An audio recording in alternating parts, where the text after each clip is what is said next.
Bonjour et bienvenue. Aujourd'hui, on part pour un voyage fascinant dans le temps, à la découverte de la civilisation grecque antique. De la naissance de la démocratie jusqu'aux conquêtes incroyables d'Alexandre, on va voir ensemble comment leurs idées et leurs héros ont littéralement façonné notre monde. Allez, c'est parti. Pour commencer, imaginez un peu le décor.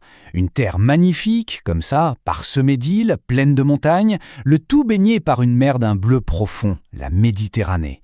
Cette géographie si particulière, ce n'est pas juste une jolie carte postale, elle va avoir une influence énorme sur leur histoire, en poussant au commerce maritime et en créant des petites communautés très indépendantes. C'est vraiment là que tout commence.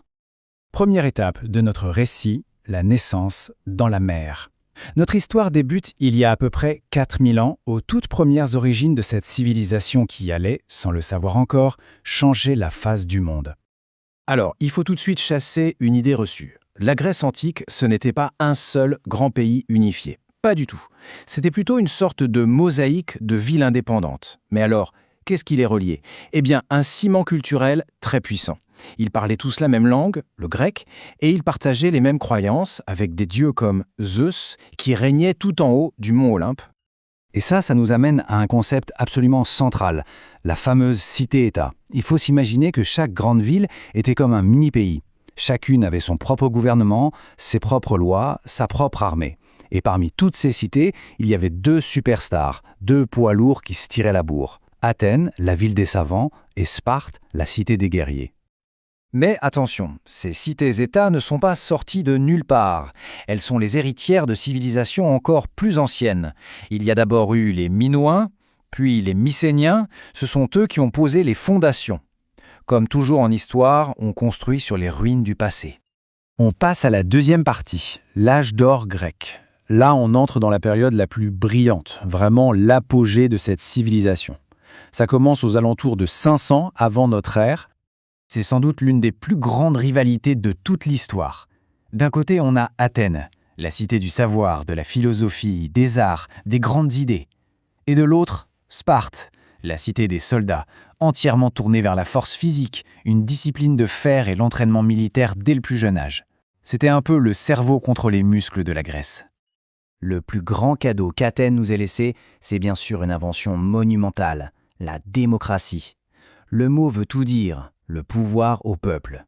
C'était une idée complètement révolutionnaire pour l'époque. Les citoyens qui se rassemblent sur une place pour débattre et voter les lois. C'est cette liberté de pensée incroyable qui a permis à des génies comme Socrate ou Platon de tout remettre en question. Bon, il faut quand même nuancer un peu ce beau tableau.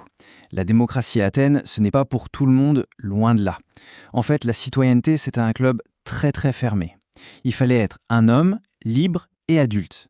Les femmes, les étrangers et bien évidemment les esclaves en étaient totalement exclus. Alors, si politiquement tout ce petit monde était divisé, qu'est-ce qui parvenait à les unir? La culture, bien sûr. Le théâtre, par exemple, avec l'invention des comédies et des tragédies qui nous touchent encore aujourd'hui. Et puis, évidemment, les Jeux Olympiques. Imaginez, tous les 4 ans, une trêve sacrée était décrétée dans tout le monde grec pour que les athlètes puissent s'affronter en paix en l'honneur des dieux.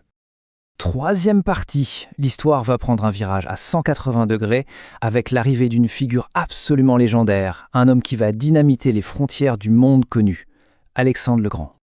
Là, le changement d'échelle est radical. On oublie les petites querelles entre cités et États.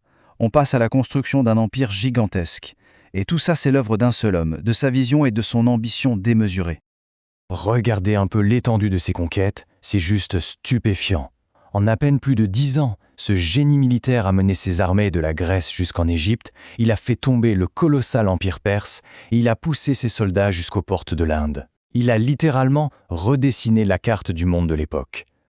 Mais voilà, après cette chevauchée fantastique, Alexandre meurt, subitement et très jeune.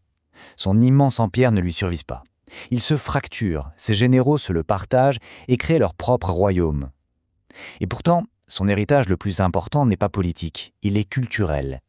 C'est le début de ce qu'on appelle l'époque hellénistique, où la culture grecque va se diffuser et se mélanger dans tout l'Orient pendant des siècles. On arrive à notre dernière partie, l'héritage sous Rome. Pendant que les royaumes grecs s'affaiblissent, une nouvelle superpuissance est en train de naître à l'ouest. Elle a des ambitions dévorantes et elle s'appelle Rome. La question se pose alors, face à ce nouveau rouleau compresseur, est-ce que la civilisation grecque a tout simplement été effacée de la carte? A-t-elle disparu? Il y a une date qui marque un tournant, une date charnière, 146 avant notre ère. C'est l'année où Rome achève la conquête de la Grèce.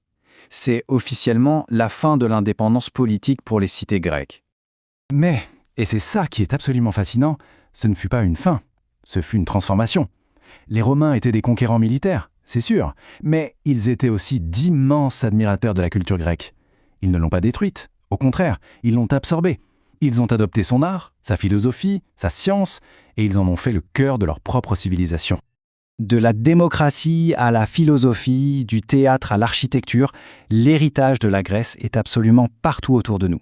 C'est l'histoire incroyable d'une civilisation dont les idées étaient si puissantes qu'elles ont survécu à la chute des empires. Et encore aujourd'hui, quand on y réfléchit, à chaque fois qu'on débat, qu'on pense, qu'on crée, ne sommes-nous pas finalement un peu les héritiers de ces anciens Grecs? Coucou mes chers amis! Si l'histoire d'aujourd'hui vous a plu, n'oubliez pas de nous soutenir en vous abonnant, en cliquant sur le bouton rouge.